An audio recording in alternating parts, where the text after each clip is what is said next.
스냅앤 스포츠 장동입니다. 손준호 선수가 영구 제명되면서 수원FC와의 계약 역시 해지되었습니다. 이 내용 한번 정리해보고 왜 그렇게 되었어야 하는지와 영구 제명 징계가 피파를 통해 통과될지 한번 이야기해보겠습니다.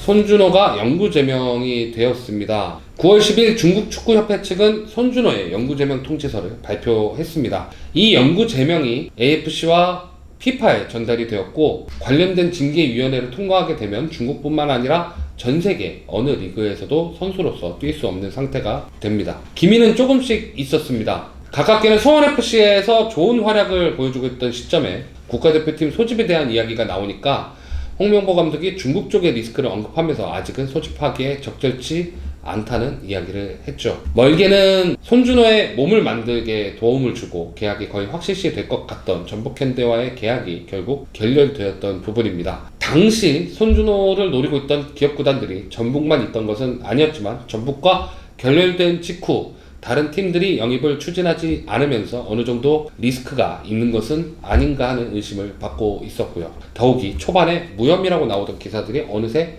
사라지면서 불안감이 커지고 있었던 상황입니다. 그런 손준호를 수원FC가 영입을 했고, 수원FC의 최순호 단장은 정말 문제가 있는 선수라면 중국 측이 국제 이적 동의서를 발급하지 않았을 것이라고 항변하면서 영입을 강행했습니다. 그리고 손준호 역시 몸을 잘 만들었던지 큰 적응 기간 없이 포르템포에 적응을 했고, 그렇기 때문에 대표팀 발탁에 대한 이야기도 나오기 시작했죠. 그런 손준호에게 따라붙은 리스크라는 꼬리표가 어떤 것인지 정확히 밝혀지지 않았었지만, 추후에 결국 중국 측의 징계에 대한 리스크라는 것이 밝혀졌습니다.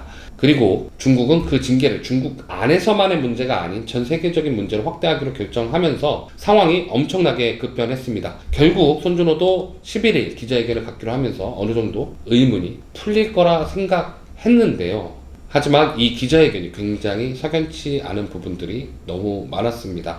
이 기자회견에서 가장 쟁점이 되었던 부분은 아마 20만 위안일 것입니다. 애초에 손준호가 구금된 이유가 구단에서 친하게 지낸 진징다오 조선족 선수로서 한국명은 김경도가 승부조작으로 구속되면서 관련된 수사로 확대되기 시작하면서부터입니다. 승부조작뿐만 아니라 뇌물수수 혐의까지 붙어 있었지만 중국의 수사 과정과 사건의 진행 상황을 알 수 없었기 때문에 내용이 어떻게 되는지는 알 수가 없었습니다.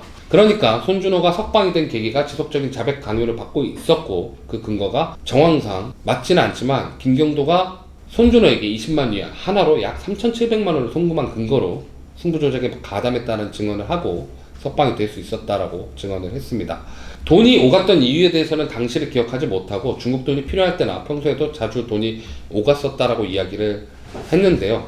손준호 측은 당시 승리수당이 16만 위안이었기 때문에 굳이 20만 위안의 욕심을 낼 이유도 없었고, 한국과 중국의 화폐 단위가 달라서 몰랐다라고 주장을 하고 있습니다. 물론 손준호가 약 45억 원의 연봉을 수령하고 있고 상대적 가치로 몇 천만 원의 선수 생명을 담보로 승부조작을 할 이유도 없다고는 하지만, 직업적으로 생명이 길지 않은 운동선수의 입장에서는 충분히 가치 있을 수 있는 금액이라고 생각을 합니다. 무엇보다 3,700만 원이라는 거금이 오가는데 이유와 상황을 기억하지 못한다는 것도 설득력을 주지 못하고 있습니다. 의구심이 드는 이유는 또 다른 이유도 있습니다. 승부조작 혹은 뇌물수수에 대한 혐의가 자신에게 주어지지 않았다면 그 판결이 이루어진 판결문을 공개하면 됩니다. 애초에 전북현대와의 협상이 결렬되었던 이유 중 하나가 전북 측이 손준호가 추후 중국으로부터 징계를 받을 여지가 있는지에 대한 의구심에서 출발한 것이었고, 그것만 지울 수 있었다면 전북도 삼선 미드필더가 급한 상황이었기 때문에 충분히 영입을 서둘렀을 겁니다. 반대로 생각하면 그랬는데도 불구하고 영입을 포기할 만큼 손준호 측의 진정성에 의심을 받았다라고 생각이 됩니다. 더불어서 기자회견장에서 판결문에 대한 이야기가 나왔을 때 역시 당장 판결문이 필요하지 않다거나 중국에 재입국하는 것이 두렵다는 등의 이야기를 하면서 애매한 자세로 일관하는 것도 계속 의심을 잠재우기는커녕 키우고 있는 상황입니다. 게다가 손준호의 기자회견 이틀 뒤인 12일 중국 외교부 대변인이 지난 3월 법정에서 이미 손준호가 유죄를 인정했고 항소도 하지 않았다라고 반박하는 성명을 내기도 했습니다. 아직은 지켜봐야겠지만 중국 측이 영구 제명 징계를 피파와 AFC에 전달한 상태고, 이게 통과된다면 스포츠중재재판소를 통해 항소하는 것 역시 손준호 측은 계획에 두고 있다라고 말했습니다.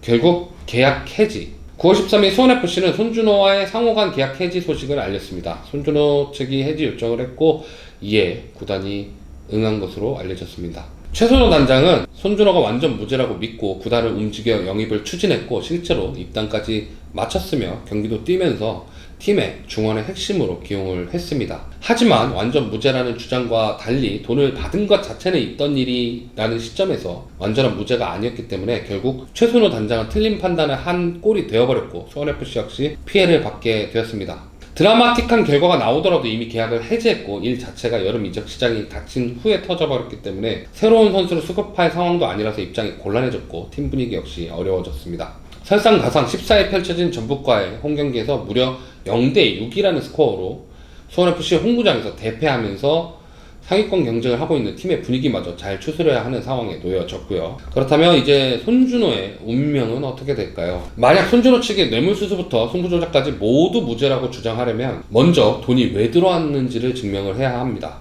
중국에서 손준호가 구속된 이유도 김경도로부터 받은 돈이었고 거기서 뇌물수수와 승부조작에 대한 의심이 시작된 것이죠. 만에 하나 중국 측이 빠져나갈 수 없게 판을 다 짜놓고 무조건 내가 저질렀다라고 할 수밖에 없게끔 했다 하면 조사 과정의 자료도 역시 공개하면 되고 재판에서는 하지 않았다라고 증언했다면 이 내용 또한 판결문에 작성이 되어 있을 겁니다. 한편으로는 중국에서 석방된 직후 수원FC로 이적할 때 국제이적 동의서가 발급되었다는 것이 최초부터 이런 상황은 아니었다라고 할 수도 있습니다. 하지만 이건 징계 시점에 대한 문제지 당장 막을 만한 상황이 없는 한 이적 동의서는 무조건 나오게 되어 있습니다. 단적인 예로 2011년 K리그에서 벌어진 승부조작 사건 당시 브로커에 가까웠던 최성국이 영구제명 징계로 국내에서 뛸 수 없는 상황에 처하자 마케도니아 리그로 이적해서 선수 생활을 이어가려던 시도를 한 적이 있습니다. 이를 인지한 대한축구협회가 바로 피파에 최성국은 영구제명 징계를 받은 선수라고 통보했고 피파도 이에 응하면서 등록 취소가 된 사례가 있습니다. 손준호도 그런 이유로 당시엔 이적이 가능했지만 이후에는 등록이 불가능해질 수 있었던 것이죠. 무작정 돈을 줬길래 받았다고 해도 문제가 작아지는 것은 아닙니다. 2011년 K리그 승부조작 때도 여러 선수가 입금받았던 사례로 조사를 받기도 했고 이것이 징계로 연결된 사례도 존재합니다. 대구 온명훈 선수가 그냥 입금된 돈을 다시 돌려줬음에도 불구하고 징계를 받았고 그로 인해서 선수 생활이 굉장히 망가지면서 은퇴를 하게 된 사례가 있었습니다. 당시 국가대표급 선수들은 돈이 무작정 입금되어서 이를 돌려줬고 그것을 자진신고하면서 억울함을 벗었던 케이스도 존재하기도 하고요. 그런데 손준호는 돈을 받았고 이 돈이 입금된 이유를 설명하지 못하는 상황이며 이 돈이 어떻게 되었는지도 모르는 상황입니다. 가장 핵심은 김경도로부터 받은 돈 때문에 벌어진 사건인데 그것을 기억 못하는 시점에서 유사한 사건들의 피해자들과는 다른 부분이 보여지는 거죠. 자, CAS의 죄소, 중국 측의 영구제명 징계가 피파와 AFC로 넘겨진 시점에서 아마도 영구제명 징계는 국제축구계 전반으로 확대될 가능성이 대단히 높습니다. 특히 피파는 각국 협회가 법리적 판단을 내린 징계에 대해서는 거의 통과시켜 주기 때문에 다시 손준호 사건은 다른 의미로 분쟁이 시작될 전망입니다. 앞서 언급했듯 손준호 측은 중국의 징계 통보가 피파로부터 통과될 경우 CAS, 즉 스포츠중재재판소에 제소하여 CCBB를 가리겠다는 입장입니다. 물론 손준호 측이 스포츠중재재판소 제소를 염두해서 중국 측의 준비를 막기 위해서 기자회견에 최대한의 정보를 일부러 숨길 수도 있습니다. 다만 제가 느끼기에는 손준호 측이 돈을 받은 것 자체는 사실이고 이 돈의 의미가 어떤지는 증명을 못했다는 것에 있어서 과연 이것이 스포츠중재재판소에서는 증명할 수 있을까 싶습니다. 작년 이 사건이 시작된 무렵까지만 해도 손준호 선수가 잘 나와서 다시 활약하기를 바랬습니다. 그렇기 때문에 석방 당시 영상을 제작했던 것이고요. 다만 저 역시도 손준호가 이런 리스크를 다 끝내고 돌아왔다고 믿고 싶었습니다. 만약 손준호 선수가 다시 뛰게 된다면 응원하고 기다렸던 팬들을 위해서라도 억울하다면 뭉뚱그리지 않고 설명과 증명을 해주셨으면 좋겠습니다. 지금까지 스레벤 스포츠 축구 작가 장동희였습니다. 그러면은 손준호가 3,700만 원을 매번 받았다는 거야? 경기 끝날 때마다? 아니. 그러니까 이 금액이 3,700만 원이 한 번 입금이 된 거야. 이 3,700만 원이 중국 측의 보도 중에 하나가 어떤 게 있었냐면 그 우한 산전하고 산둥하고 그 중국 FA컵이랑 붙은 경기가 있고 그 해 우한 산전이 우승을 하고 산둥이 FA컵 우승을 하고 그 전에 산둥이 먼저 리그 우승을 하고 우한 산전이 이제 FA컵 우승을 하고 이런 시츄에이션들이 있었나 봐. 근데 그 과정에서 중국 FA컵에 산둥이 우승하고 우원산젤이 리그 우승을 할 때, 그러니까 이게 왜 그러냐면 우원산젤 2부에서 막 올라온 팀이었거든. 그 산둥이 갑자기 성적이 하락하던 상황에 이게 더 뒤집혀서 얘네 둘이 맞붙은 경기에 뒤집혀서 그게 이제 우승을 하는 데까지 원동력을 얻었다는 거지. 거기에서 승부조작이 의심된다. 승부조작에 대한 내부 그게 결과가 있었고, 실제로 산둥이 거기서 승부조작을 행한 사실이 있어서 감독, 선수 일부 이제 해갖고 구속돼서 수사받고 몇몇은 실형을 받고 몇몇은 이렇게 지금 나와있지만 영구제명을 받은 결과가 나온 거지. 승부조작의 정황이 확실한 경기가 있었고, 그거에 그 시점과 금액이 겹치겠지, 돈이. 근데 이제 되게 많아. 지금 손준호를 둘러싸니까 손준호 연봉도 45억이 아니다, 이 중에 일부가 관시로 들어갔다, 그래서 손준호가 실제로 수령할 수 있는 금액이 적다더라. 그러니까 카더라가 엄청 많아. 근데 이 카더라가 많을 때는 어떻게 보면은 페이퍼 한 장이 더 위력적이잖아. 근데 지금 손준호 측이 보여줄 수 있는 페이퍼가 단 한 장이 없어서, 그래서 손준호 측이 지금 굉장히 어려움을 겪고 있는 상황인 거지. 근데 개인적으로는 생각할 때 진짜 그랬을까 싶기는 해. 그런 경우가 있어서, 특히 우리나라는 축구계가 상명하복 문화가 심하잖아. 나 훈련소 동기 중에 그 배구 V리그 신인왕을 받았던 애가 있어. 얘가 영구제명이 돼서 구령을 받고 이제 군을 공익으로 온 거야. 그래서 이제 이런저런 얘기하다가 승부조작에 대한 이야기를 이제 얘랑 나누게 됐는데, 나보다 한 살이 어렸어. 근데 너는 근데 왜 그렇게 된 거라고 물어본 적이 있었거든. 근데 상명하복 문화가 세잖아. 배구도 승부조작에 한번 세게 있었거든. 이렇게 얘기하면 대충 아실 분들은 아실 거야. 그러니까 선배가 승부조작을 주도하면 방법이 없대. 그리고 선배가 그냥 돈을 주면 방법이 없다는 거야. 근데 나는 어찌됐건 간에 그래도 네가 좀 소식을 찾았으면 네가 지금도 운동선수를 하지 않았겠냐. 왜냐면 그것도 이제 10년이 더 된 얘기거든. 그러면 걔는 아직 운동할 수 있는 그거였고, 실제로 국가대표도 몇 번 했던 선수였기 때문에. 한국도 2011년도 승부조작 사태 때 실제로 선배들이 주도해서 후배들 2군 선수들 이제 승부조작을 주도했던 사실이 몇 번 있었고, 그걸로 인해서 그냥 무작정 돈을 입금해놓고 연로자로 만들어버리거나 이런 상황들이 있었단 말이야.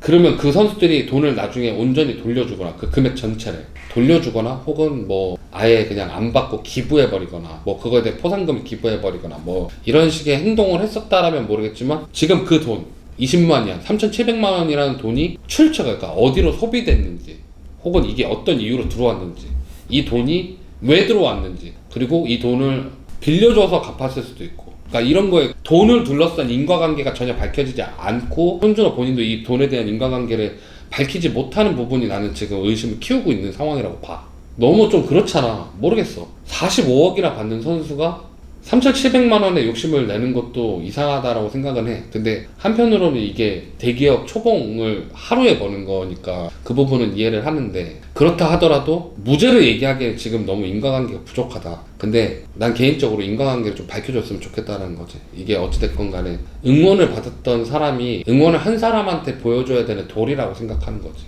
근데 지금 상태로는 스포츠중재재판소로 가더라도 좀 힘들지 않을까. 왜냐면 결국엔 그 돈에 대한 출처를 기억 못하고 안 했다라는 증언은 사실 증거로서의 그게 약하잖아. 형도 알겠지만 이것을 준호가 짠돌이에 착한 애요라고 얘기하는 거는 법적인 도움이 안 되는 말이잖아. 난 개인적으로 그 부분은 어찌됐건 잘 증명했으면 좋겠고, 기왕이면 잘 증명했으면 좋겠고, 가급적이면은 사실은 이들도 가족이 있고 이들도 누군가를 먹여 살려야 하는 사람들이잖아. 가급적이면은 좀 혐의를 벗었으면 좋겠는데, 아니라고 한다면 나는 승부조작은 사실 용서받으면 안 된다고 생각해. 그게 어떤 이유든, 우연치 않든 이유든 무지도 죄야. 그러니까 어찌됐건 어떤 쪽으로 밝혀지든 결국엔 좀 손준호 선수가 잘 감당했으면 좋겠다. 뭐 이 정도의 마무리를 했으면 좋겠네.